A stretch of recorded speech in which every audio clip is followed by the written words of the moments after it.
The Right and Left Discussion Forum. Right and Left is a nonprofit corporation committed to the promotion of civil political discourse. Our sole purpose is to urge voters to give thoughtful consideration to the views of others, practice the art of persuasion rather than attack, be open to superior arguments, and expect the same behavior from public officials. Today our panel is going to discuss gun control in general, and in some of President Obama's gun control legislative initiatives in particular. We've all come to expect that in the wake of tragic events like the Sandy Hook Elementary School shootings, the media and various interest groups put pressure on public officials to do something. Too often, some of the suggested actions have little to no relevance to the issue at hand. Our panel is going to try to sort through the gun control controversy. I'll get that right yet. Our panelists today, beginning on my left, are Dr. Ronald Chamberlin, retired senior research chemist and lyric tenor who has kept his chops in shape all these years. On his left is Jerry Ritzman, VP and partner of Ritzman Pharmacies, who just celebrated his 40th anniversary with the organization. On his left is Patty Haskins, retired math teacher from Wadsworth High School, and one of only 2 Democrats on the Wadsworth City Council, but she's not intimidated by being outnumbered. On her left is Bryan Laubaugh, president of R&B Financial Consultants and member of the Medina County Republican Executive Committee. Ron, again, you get to go first. I can think of a number of ways that I can drop this topic in your lap, but I'm going to pass on all of them. Can you just share with us your overall views on gun control? Short answer, John, I'm for it. Mm-hmm. Practically, it's a very complex issue. I've been very frustrated in thinking about it. Emotionally, and particularly in the present issue of the assault weapons, so-called, as they call them in Texas, personal defense weapons, has been quite emotional. It could have been me and my wife in that theater in Aurora. Could have been my granddaughter in that school in Columbine. Could have been my grandson in that school in Newtown. So, that's a very strong emotional issue for me, and it disturbs me very much. Rationally, I know that the number of deaths by assault weapons is a small percentage of all the gun deaths in this country, and anywhere for that reason, unless you happen to be shooting at some foreign aggressor and you're in the military, mm-hmm. which is where I think they belong. Mm-hmm. So assault weapons, certainly I'm against that. And I think the wider problem for me is realizing that the culture in the United States is such that gun ownership and gun use is so ingrained that it's going to be difficult to eliminate it and not really desirable to eliminate mm-hmm. it. Second Amendment or whatever reasoning you give that. But at the same time, I see all of the, let's call them disingenuous arguments for the maintaining of guns and maintaining of the gun culture. It disturbs me quite a bit. I see children playing video games, but I remember where they shoot people. But I remember as a kid, I sure shot a lot of Germans and Japanese with my cap pistols when I was a kid. And I used to shoot the gun out of their hand, and I never heard them. Well, I remember as about 10 or 12 years old, we had gotten little face shields from some cereal box. We put them on, put on raincoats, and go out and shoot BB guns at each other. Wow. Fun. Yeah. BB guns aren't that strong. So, yes, I'm for it. I realized the contradictions in trying to control it. But I think some measure of control, some measure of shall we say, not responsibility and ownership is very necessary. Yeah. Jerry, how about you? You've been thinking about it, I know. Yeah, I have, and I just want to preface anything that I say is that I have not been had any tragedy happen in my family or anybody related to me. And so I don't want to seem callous or anything or give any mention of how people should react to certain situations, because I don't know how I would react in those situations.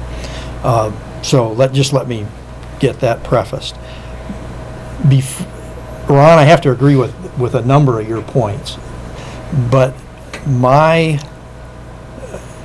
thought is, before we jump into this, have we learned anything from anything else that is similar to this? And I don't know if the war on drugs and the attempt to control illegal drug activity and sales in the United States would anywhere parallel what would happen if we increased the gun control laws.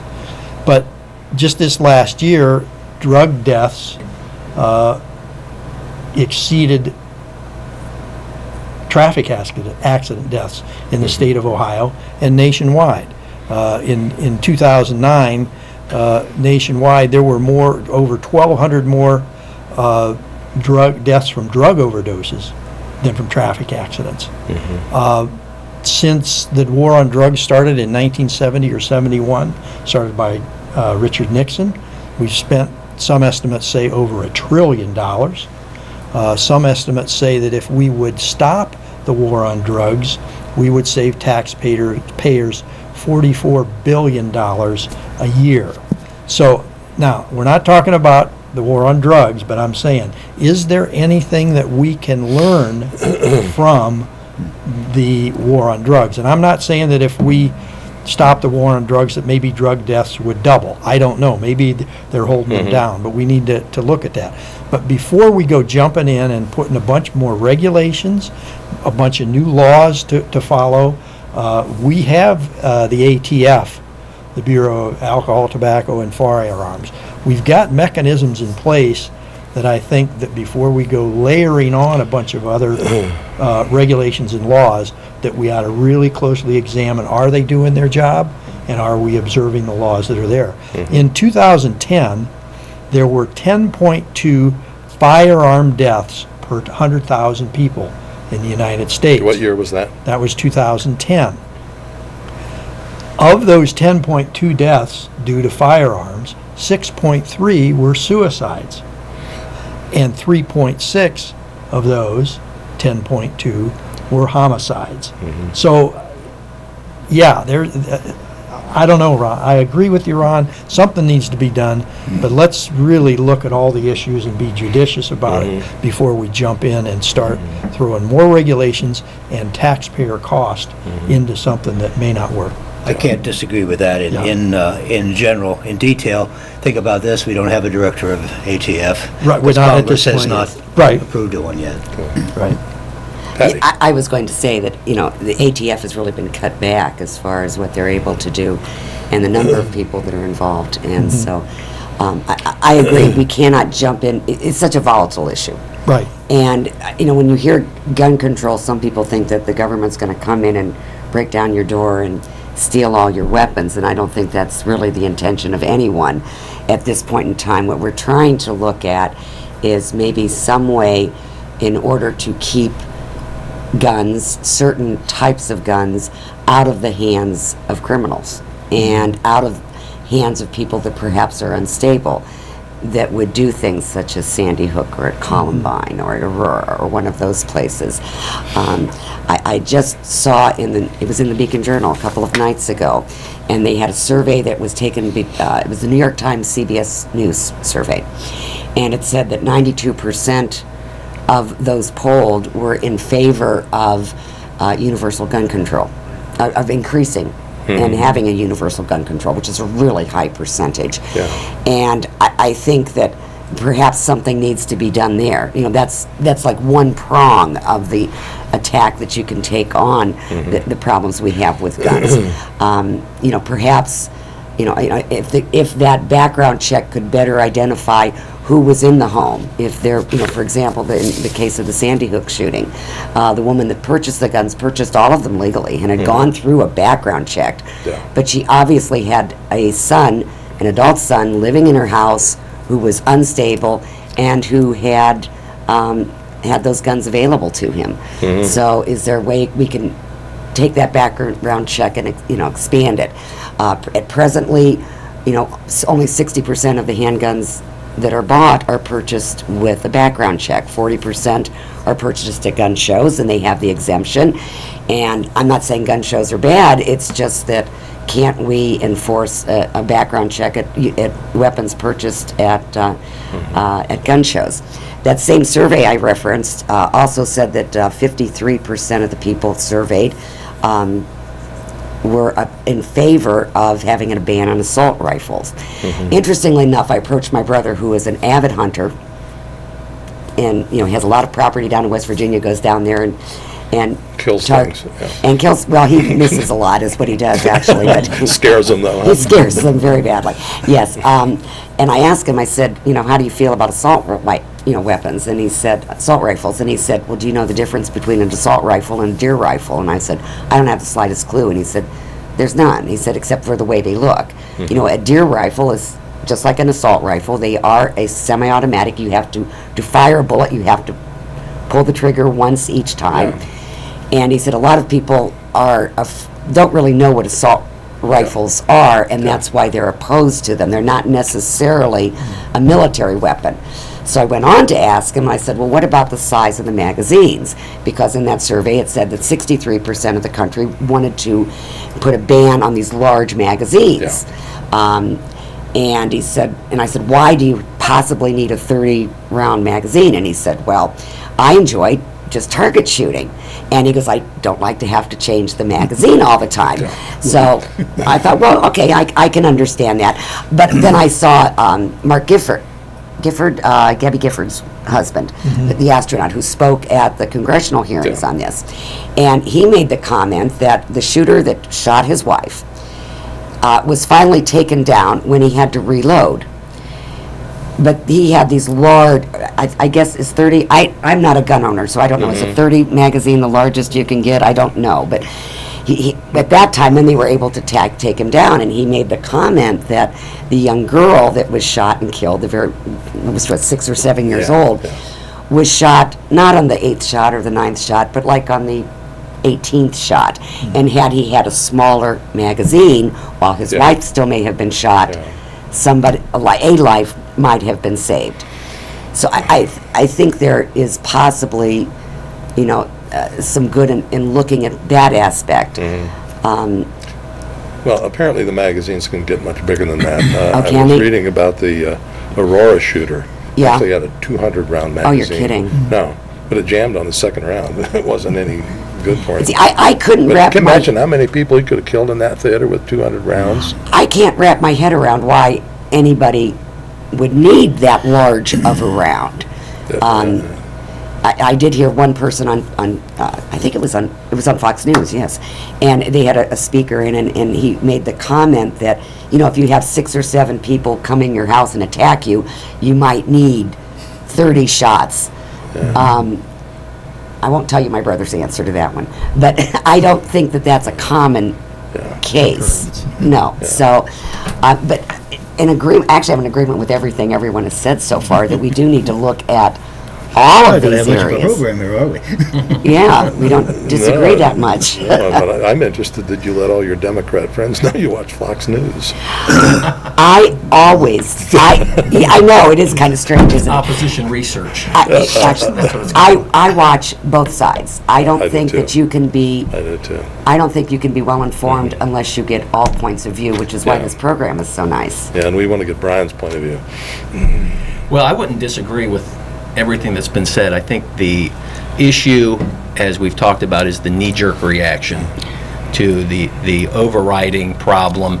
I think responsible adults should be given the opportunity to own as many weapons as they would like, no matter if it's a semi-automatic pistol, a revolver, a rifle that might be considered in the style of an assault rifle. There are laws in place that limit those types of purchases. You have to go through a series of background checks to purchase any sort of automatic weapon. And then I think that's the difference. People don't understand that, what you see on the TV screen with Hollywood, those are automatic weapons.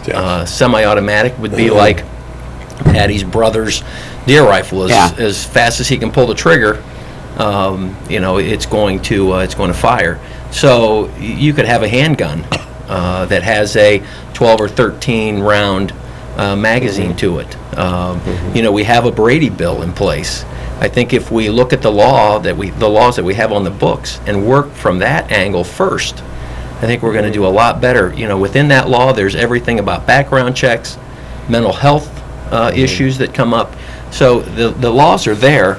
Let's just enforce the laws. I don't think we need any more.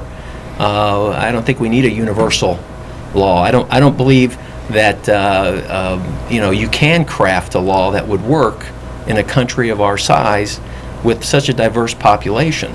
And when you start looking at some of the statistics as far as gun deaths, some of the states, I'm not saying all of the states, but some of the states with the most restrictive gun ownership laws have the highest deaths per 100,000 out there.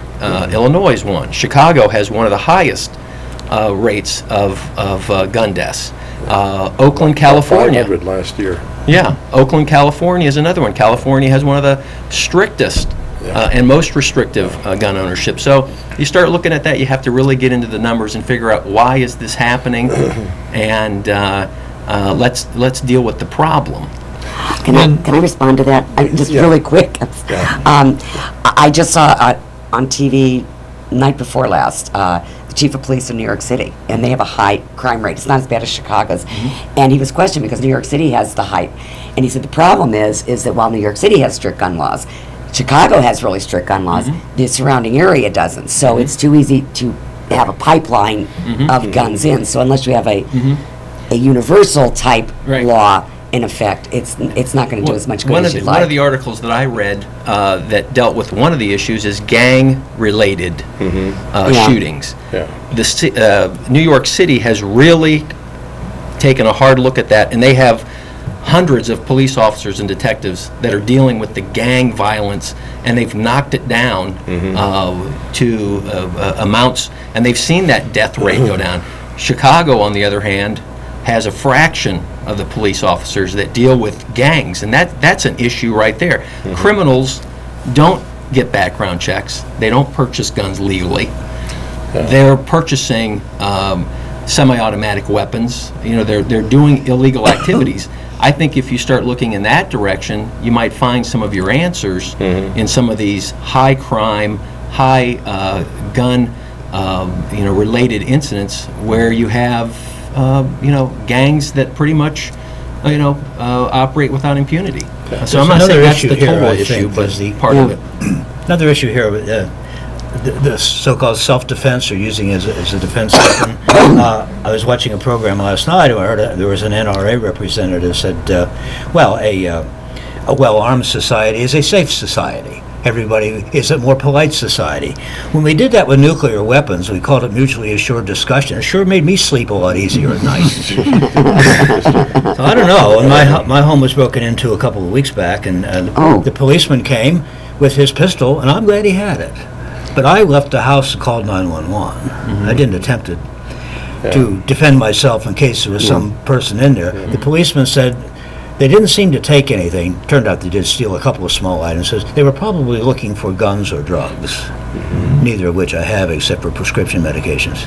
They didn't take those. But I told you guys, I'm a liberal. I don't have guns. And then, the strict gun control laws, Brian, I guess, is it the chicken or the egg? Did they make the laws stricter because of the death, the gun violence? I don't know. That's the thing, but I don't mean to belabor the point, but I will.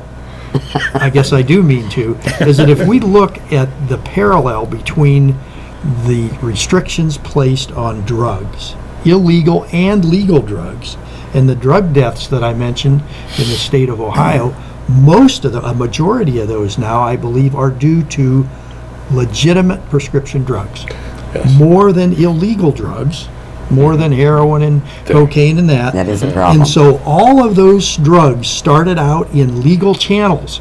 They were prescribed by physicians to patients, and they were dispensed, and then they hit the illegal market. So I'm just saying, let's look at some things that might be parallels to strengthening and tightening down the gun laws. Let's look at some other things that might give us an idea of how effective will it be? I can't say it's an exact parallel, but let's just Okay, look at that's it. good. Let's just look at it. You're speculating about mechanism here. How Yeah, to go about right, that. I can't- yeah. I don't know whether that would work or not, but And it's a great future topic for us, I think, Yeah. since we've got an expert. Yeah. Bryan, you mentioned that you didn't see any need for any new laws, and Patty mentioned something about the so-called gun show loophole, Yeah. which doesn't really. There's no such thing as a gun show loophole. It's a private sale loophole, Right. whether it's at a gun sale or selling a gun to your neighbor. But Bryan, do you think that maybe we ought to expand the background check to include private sales so we can better track weapons? I think we get into the mechanism. Uh, A private How would you sale, do it? yeah, how would you do that? I'm for responsible gun ownership. I've been to several gun shows. I've never purchased a gun through a gun show. I feel much more comfortable dealing with a reputable, licensed gun shop because I know if I have a problem or if there's warranty involved, I can always go back to that shop. So I believe that there's enough regulation out there. We just need to make sure that it works at all levels, and that whether that comes down to the gun shows. And I'm not that versed on what a person has to do to participate in that. Yeah. So I couldn't speak to that. We've got about 4 minutes, so this has gone fast. It did. There's some things that I wanted to point out, and I've got some concerns about the way we go about responding to events like Sandy Hook. And anytime something goes wrong, we're eager to blame it on something or somebody we don't like already. And when I think about the kinds of suggestions that are being made about gun control changes, very few of them have anything to do with the safety of children, which is why we're talking about all of this in the first place. One of the things, I wanted to clarify something about automatic weapons. When we're talking about automatic weapons, we're talking about when you pull a trigger and it keeps shooting and Those shooting are out of illegal bullets. already. Yeah. They've been illegal starting in 1934. Yeah. Machine guns were outlawed. There were tremendous restrictions placed on them, and then in 1986 they were banned altogether. Yeah. But here's when you got to look at the details of this. In 1986, they banned the sale of automatic weapons that were produced after 1986. And the arsenal is huge out there already. And when we're talking about reinstituting the 1994 ban on so-called assault weapons, which is a Right. term that was made up in 1994, Yeah. I think to confuse people. What does that mean exactly? Does this mean that we're going to ban the sale of assault weapons that were produced after 2013? We still have 300 million guns out there in the we're hands ahead of of the... Yemen in per capita. Pardon me? We're ahead of Yemen in per capita gun ownership. What is it, Australia or New Zealand? They put the ban in and then actually went in and took all. They made it retroactive. But looking at it purely from a political point of view, I'm concerned about the fact that we're jumping into something and responding to the public's need to have the politicians fix it. But are we really talking about things that are going to fix anything at all? And I'm reminded of what Rahm Emanuel said when he was the chief of staff in the White House. You're nodding. You know what he I said? know exactly what he said. Never let a crisis go to waste. You can do things that you can't do at any other time. Yeah.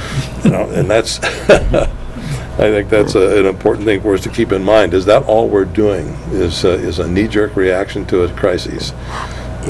I think it's a culmination. It's not just Sandy Hook. We've had Columbine. We've had Aurora. Yes. We've had. This is not the first But instance, what and do I you do think about the 300 million arms that are still out there? that's something we have to work on. And the We got- domestic and hope violence that situation. and hope that people are responsible. I mean, Well, I don't think we're going to have a national search warrant. And be Oh, able to no. go. They tried it at the Caprini Green public housing in Chicago a few years back and tried to do a sweep. because they knew the place was loaded with guns, and the place, and they put a stop to it right away. It's just plain illegal. Well, anyway, I want to thank you all, and I want to thank the listening audience. Our goal is to show that civil discourse creates a better community than attack, which is so common today, and we want to encourage everyone to engage in it. To become a volunteer or to make a monetary contribution to Right and Left, please contact me, John Grom, at 330-336-2213. And we'd like to leave you with this quote from Adam Grom, again, to his music students: "Listen and adjust. Blend your tone. Balance your volume. These ensemble performance fundamentals easily apply to our daily lives. By listening, adjusting, blending our tone, and balancing our volume, we create a better community with similar goals and priorities." And thank you. Isn't that a nice quote?